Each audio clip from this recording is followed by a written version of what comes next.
Hello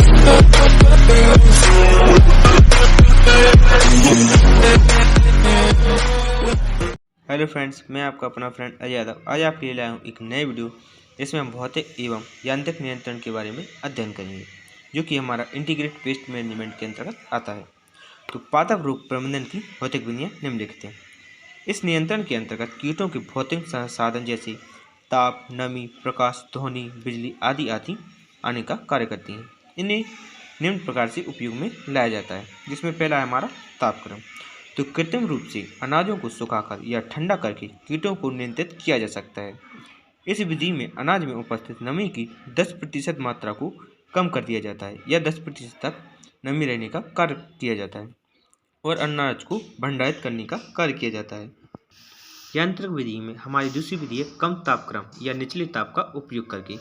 तो 40 से 60 degree Celsius ताप पर सभी कीट निष्क्रिय हो जाते हैं, परंतु कुछ कीट ऐसे होते हैं जिन्हें लंबे समय तक इस ताप पर रखने पर भी मरने का कार्य नहीं करते हैं, बल्कि निष्क्रिय हो जाते हैं। इस प्रकार कीटों को निष्क्रिय करके कीमती फलों एवं सब्जियों को बचाया जा सकता है। हम पढ़ेंगे इसकी तीसरी विधि, उच्च ताप का प्रयोग। तो प्रयोगों द्वारा यह सिद्ध हो चुका है कि 140 से 160 फ़ारेनहाइट के ऊपर कोई भी कीट जीवित रहने का कार्य नहीं कर पाता है। यहाँ तक कि भंडारण गृह में लगने वाले कीट भी 125 से 130 फ़ारेनहाइट पर 3 घंटे में ही मरने का कार्य करते हैं। हम पढ़ेंगे इसकी चौथी विधि है हमारी आर्द्रता। यदि अनाजों में नमी की मात्रा को 10% तक कम कर दिया जाए या 10% तक ही रहने दिया जाए तो कीट बीज को हानि पहुंचाने का कार्य नहीं कर पाते हैं। हम पढ़ेंगे इसकी पांचवी विधि, प्रकाश। तो कीट प्रकाश की ओर आकर्षित होते हैं। यह देखा गया है कि कीट 3650 डिग्री वाली अल्ट्रा वायलेट रेंज पर अधिक आकर्षित होते हैं। यदि इस रेंज को 44 एम्पियर कर दिया जाए तो यह कम आकर्षित होंगे या होते हैं, और यदि इसे 55 से 60 अर्थात 5560 से 7000 तक कर दिया जाए तो यह बिल्कुल मर जाते हैं या आने का कार्य भी नहीं कर पाते हैं। हम पढ़ेंगे इसकी छठवीं विधि है हमारी ध्वनि। तो यह कीट नियंत्रण में बहुत अधिक सहायक नहीं होती है, परंतु फिर भी आजकल कीटों को मारने के लिए तरंगें उत्पन्न करने वाली मशीनों का निर्माण किया जा रहा है। अब हम पढ़ेंगे कीटों को नियंत्रित करने के लिए यांत्रिक नियंत्रण। तो यांत्रिक नियंत्रण में हाथों द्वारा कीट को एकत्रित करना या किया जा सकता है। तो इस विधि में कीटों को उनकी विभिन्न अवस्थाओं में पकड़कर नष्ट किया जा सकता है। इस क्रिया का उपयोग पाइरिलम, गंधोबग, हेट्रा कैरिपिलर आदि में किया जाता है। इसकी दूसरी विधि है हस्त जाल द्वारा पकड़ना। तो इसके द्वारा उड़ने वाले कीटों को कपड़े के जाल द्वारा पकड़कर नष्ट किया जाता है। इसके द्वारा बग्स, पाइरिलर आदि को नियंत्रित किया जा सकता है। इसकी तीसरी विधि है पट्टी बांधना। तो इस विधि में तने के चारों ओर चिपचिपे पदार्थ की पट्टी बांध देते हैं, जिससे कीट चिपचिपाकर नष्ट हो जाते हैं या चिपक कर नष्ट हो जाते हैं। इसकी चौथी विधि है खाई खोदना। तो कूदने वाले कीटों के लिए खाई खोदकर कीटों का नियंत्रित किया जा सकता है, उदाहरण के रूप में टिड्डा। पांचवी विधि हमारी रस्सी खींचना। तो इस विधि में रस्सी को खींचकर कीटों को नीचे गिराया जा सकता है। इसकी छठवीं विधि है यांत्रिक प्रबंध। तो इसके अंतर्गत निम्न विधियाँ आने का कार्य करती हैं। इसमें पहला हमारा प्रकाश प्रपंच। तो यह एक ऐसी विधि होती है जिसमें कीटों के विरुद्ध उपयोग में लाया जाता है प्रकाश को। ये प्रपंच अलग अलग संरचनाओं के होते हैं, जैसे पेट्रोमैक्स को रात्रि में जलाकर एक बड़ी जल से भरे हुए बर्तन में रख दिया जाता है, जिसमें तेल सहित विभिन्न प्रकार के कीटनाशक मिली होती हैं, जिसके कारण कीट प्रकाश की ओर आकर्षित होकर डूबकर इन पानी में मर जाती हैं। इसकी दूसरी विधि है चिपचिपे प्रपंच। तो इस विधि में बोरा, टाट या तख्ती में गोंद या चिपचिपी वस्तुओं को मिलाकर उसे पेड़ या अन्य साधनों पर लटका दिया जाता है, जिसमें कई प्रकार के कीट उड़कर चिपक जाते हैं और मरने का कार्य करते हैं। इसके बाद हम अपना नया टॉपिक अर्थात नया चैप्टर शुरू करेंगे, जिसमें हम जैव नियंत्रण के बारे में अध्ययन करेंगे। तो वह अवस्था जिसके अंतर्गत एक जीव दूसरे जीव की क्रिया को प्रभावित करने का कार्य करता है, इस क्रिया को जैविक नियंत्रण की क्रिया कहते हैं। जैव क्रिया के अंतर्गत निम्नलिखित विधियाँ आती हैं, जैसे निवेश या समरोध का जैव नियंत्रण। तो इसमें निम्न अवस्थाएं आने का कार्य करती हैं, जिसमें पहली है मृदा में उपस्थित प्रसुप्त कवक तथा सूत्र कृमियों का विनाश। तो मृदा में सूत्र कृमियों का विनाश करने के लिए विभिन्न प्रकार के जीवों जैसे ट्राइकोडर्मा नामक कवक का उपयोग करके राइजोकोटिनियम सोलेनी के द्वारा नियंत्रित किया जाता है। इसकी दूसरी विधि है जैव संशोधन या मृदा सुधारक पदार्थ का उपयोग।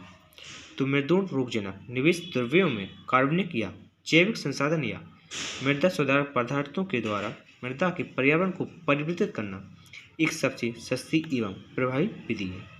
इस क्रिया में फसल के अवशेष, बुरादा, लकड़ी की छीलन, वाहित मल आदि को उपयोग में लाया जाता है। इसके द्वारा कार्बनिक एवं जैविक पदार्थों के निर्माण का कार्य भी किया जाता है, जिससे मृदा में मिलाने पर यह मृदा में कार्बनिक या जैव पदार्थों की मात्रा को बढ़ा देते हैं, जिसके कारण सूक्ष्म जीवों की सक्रियता बढ़ जाती है और मृदा में तथा इसकी संरचना में सुधार का कार्य किया जाता है। जैसे कुछ पदार्थों में सरसों वर्ग के पौधों के द्वारा गंधक वर्ग की प्राप्ति होती है, जो विभिन्न कवकों को एवं सूत्रकृमियों के लिए हानिकारक होने का कार्य करती है। इसके बाद हम पढ़ेंगे अपनी दूसरी विधि जैविक नियंत्रण की विधियों में। तो इसकी दूसरी विधि है संक्रमण के विरुद्ध जैव संरक्षण या पादप भ्रष्ट या सतह का जैव संरक्षण। तो इसके अंतर्गत निम्नलिखित क्रियाएं आने का कार्य करती हैं। तो इसके अंतर्गत हमारी पहली क्रिया है बीज तथा रोपण सामग्री का जैव संरक्षण। तो मृदा में विरोधी कारकों को अधिक मात्रा में मिलाने पर मृदा के गुणों में प्रभाव पड़ता है। मृदा बीजों का सही प्रकार से उपचारित करने पर रोगी कारकों को नष्ट किया जा सकता है। जैसे एग्रोबैक्टीरियम रेडियोवेक्टर का उपयोग करके बीज के ऊपर एक सुरक्षात्मक आवरण बना लिया जाता है, जो बीजों को सुरक्षा प्रदान करने का कार्य करता है। अब हम पढ़ेंगे इसकी दूसरी विधि भंडार गृह। तो इसके अंतर्गत सड़न का जैव नियंत्रण आता है और काट छांट करके। तो पहले पढ़ेंगे हम सड़न का जैव नियंत्रण। तो शीर्ष या सेब, नाशपाती इत्यादि में जीवाणु एवं कवक अधिकता से लगने का कार्य करते हैं। इनसे बचने के लिए बेसिलस को उपयोग में लाया जाता है। हम पढ़ेंगे इसका दूसरा काट छांट करके। तो इस विधि में पौधों की कटाई छटाई करके उस पर या उसे रोगी कारकों से बचाने का लिए उस पर विभिन्न प्रकार के कारकों को लगाया जाता है, जो कटे हुए भाग को सूक्ष्म जीवों से सुरक्षा प्रदान करने का कार्य करते हैं। हम पढ़ेंगे इसकी जैव नियंत्रण की तीसरी विधि जैव नियंत्रण। इस क्रिया के अंतर्गत विभिन्न प्रकार के कारकों को उपयोग में लाया जाता है। जैसे पहली है विरोध। तो विरोध एक ऐसी क्रिया है जिसमें एक जीव से निकलने वाले पदार्थ दूसरे जीव की क्रिया को रोक देता है या उसे मार देता है। इस क्रिया में विभिन्न प्रकार से संपन्न होने का कार्य करती है। जैसे प्रतिजीविता, जब एक जीव के द्वारा निकलने वाला पदार्थ दूसरी जाति के जीवों को नष्ट कर देता है, इस क्रिया को प्रतिजीविता की क्रिया कहा जाता है। इसकी दूसरी विधि है स्पर्धा या प्रतिरोधकता। जब दो जाति के जीव एक दूसरे से अधिक पारस्परिक क्रियाओं को इस प्रकार का हो कि एक जीव दूसरे जीव को नष्ट करते हैं, इस क्रिया को स्पर्धा कहा जाता है। इसकी तीसरी विधि है शोषण। तो वह क्रिया जिसमें एक जीव प्रत्यक्ष रूप से दूसरे जीव की क्रिया को प्रभावित करने का कार्य करे, इस क्रिया को शोषण की क्रिया कहते हैं। जैसे कवक, परजीविता, परजीविता इत्यादि। हम पढ़ेंगे पादप परजीवी सूत्रकृमियों का जैव नियंत्रण। तो पादप परजीवी सूत्रकृमियों को नियंत्रित करने के लिए उपयोग में लाया जाता है।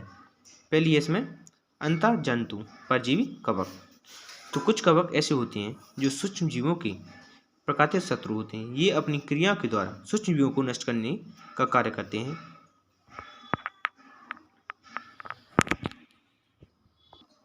जैसे टोटिकम, ऑक्सीटेटियम इत्यादि। हम पढ़ेंगे इसका दूसरा सूत्रकृमि के अंडों के परजीवी। तो वे परजीवी जो सूत्रकृमियों के अंडों को नष्ट कर देते हैं, जैसे वर्टिसिलियम, क्लोमोडो, स्पोरियम, आर्थोपटेरा की जातियां इत्यादि।